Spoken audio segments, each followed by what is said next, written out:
I am from California, but have been out in Colorado for over 6 years now. I have a big background in sports. I grew up playing all sorts of sports. I played lacrosse in college, and then after college, I coach lacrosse now. And then, so I grew up playing soccer competitively, and that was always my sport. Um, Throughout middle school, I just had kind of like a rough experience, like one of those situations where I was the same position as the coach's daughter, and so barely getting playing time. I felt like I was working really hard at it. I tried switching teams, it didn't work out well. And so I was just getting really frustrated with it and wanted to find something else. My little brother had actually played lacrosse for a few years and he was loving it, so I decided to go it with a few of my friends and I like fell in love with it super quickly. Honestly, it kind of just like fell into me during college.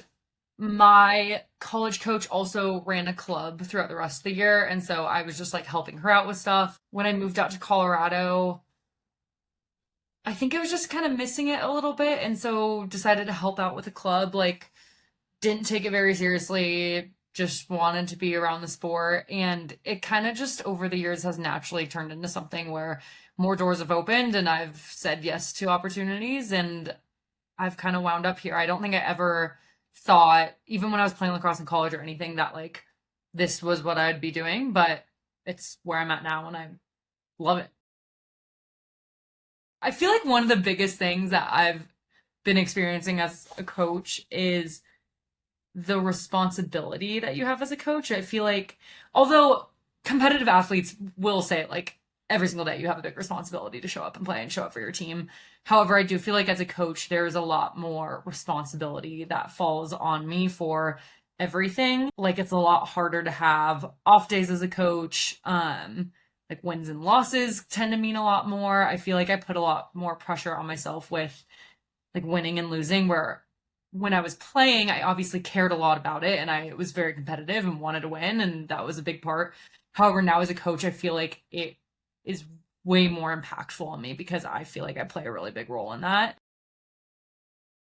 I feel like one lesson I'm still kind of learning right now is how to take that responsibility, but also not let it get the best of me sometimes too, and also understand when is things that are out of my control and when I am doing my best as a coach to help the team. And like, I mean, at the end of the day, it is up to the team and the players as well. And so being able to let myself take a step back and not put so much pressure on myself. The biggest thing was that I needed it so bad. I was someone in college, I struggled a lot with my mental health, but I also really let my mind affect how I played. Like, I was your typical head case of an athlete. Like, if I missed a shot, I was slamming my stick on the ground and stomping back to the other side of the field and like just being like terrible about it. Or I'd play a bad game and I wouldn't be able to sleep for a week straight. Like, I was just such a head case. And towards the end of my career, kind of realized that this was a field that existed, and I was already studying psychology and exercise science, so it lined up really well. And I was like, oh my god, I would have killed to have something like this in college and have this support. And I feel like I would have been a whole different athlete if I had had this. And so just realizing through my own experience that this is something that athletes desperately need and isn't as accessible as it should be. Or, I mean, your mind controls everything. So, I mean, like, one big thing is you're not going to play well at all if your mind isn't where it should be. And then the flip side of it is when your head's not where it should be and things go wrong, that's when shit really hits the fan too. Like when an athlete makes a mistake and they let it get the best of them versus learning how to be resilient through that and keep playing through it and make them better. I think that flip side of it is the really most important side of things that I see is just if you're not in a good space and things start to go wrong, which in every sport, something goes wrong along the way. It's not going to be perfect. It can tend to get the best of athletes. And so being able to have a good mental strategy and be confident in their abilities and confident in their ability to bounce back from those mistakes, 100% of both. But when it comes to competition, the mental aspect impacts the physical aspect so insanely much. So if your mental capacity is only at 50%, then your physical capacity is only going to be at 50% or whatever it may be. And so I feel like it's, I don't want to say 50-50 because I don't think it's 50-50. I think it's 100% of both, but they both play a huge role in each other. This is one that my dad always says, and I feel like I never hear it, but being able to experience someone else's passions and like take on their passions for a day or however long. Yeah, I don't know. He always says that, and at first I was like, "What are you talking about?" But the more I've thought about that, it's like I feel like there's so many people out there who care so much about things that I couldn't care less about, and to be able to just like experience that and feel that would be really cool. And I feel like would open your mind to so many things. I feel like everything like throughout my career in sports, like everything just felt so heavy and important, and obviously it is like it all plays a big role in the big picture, but I think just trying to learn throughout my career that like it's really not that deep, and like even if you have the worst career of your life, it's or worst year of your life playing, it's not like it's gonna be fine. I think a big thing was I happened to already be getting my bachelor's in psychology and exercise science, and so I was like, oh, I guess this makes sense. And I also didn't really like when I was finishing college, I still was a little unclear on what I wanted to do. I realized I was passionate about this, so I just applied to grad school and got in, which that was crazy to me too, that I just like happened to stumble upon this and get into a really good program. They're the types of athletes that just really embody like I play this because I love it and I love to work hard and I love to commit to something and I love to be competitive. Kind of back to what I was saying about like it's not that deep. Also being able to like shake off the hard stuff and just work really hard through it all.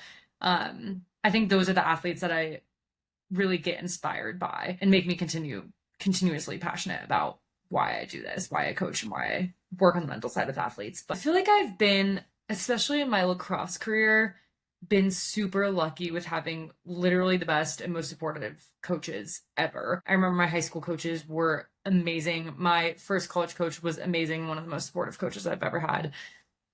The coach who took over at the end of my college career was amazing. I feel like I've just been so lucky with that, which I think has been another thing that's made me passionate about continuing coaching too, is I know not everyone gets that. And so being able to share what I've been able to experience and give that to other players too.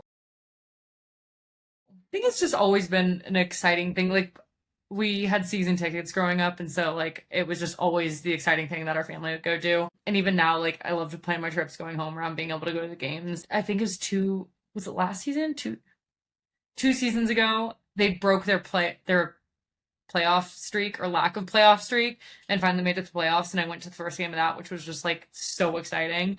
And it's cool to be in those environments. Like nothing gets that like pumped and excited in our society at all about anything, but like being in that environment where everyone's just like stoked, it's so cool and fun. I do feel like sports are a style. I always have some jewelry on because it makes me look less like I'm actually going to play a sport and more like this is just how I dress and what my style is. And I just have my jewelry items that I live in and have meaning to me as well. What I feel like I've been noticing a lot lately is with like the Olympics on and track and how much they have like I feel like it's so cool to see how much they express like their style and like wear all the jewelry and have their hair a certain way and like have the crazy nails and stuff, which I think is really cool that a sport like that can like show their own style. Probably my dad. He's growing up, he was doing Ironman, doing 100-mile ultra marathons, like doing all of this crazy stuff. And I feel like it was really cool to see how much he cared about what he was doing and competed and worked hard for things, and made it a part of his lifestyle. How important it is to work for things that you care about and commit to things that you're passionate about, and also use your passions to help people and be a supportive person and things like that. Like I think he just really has emulated like this is how you live a cool life, and also impact the people around you as well. Like he's so big on helping people and things like that, and so I think that's been really powerful for me.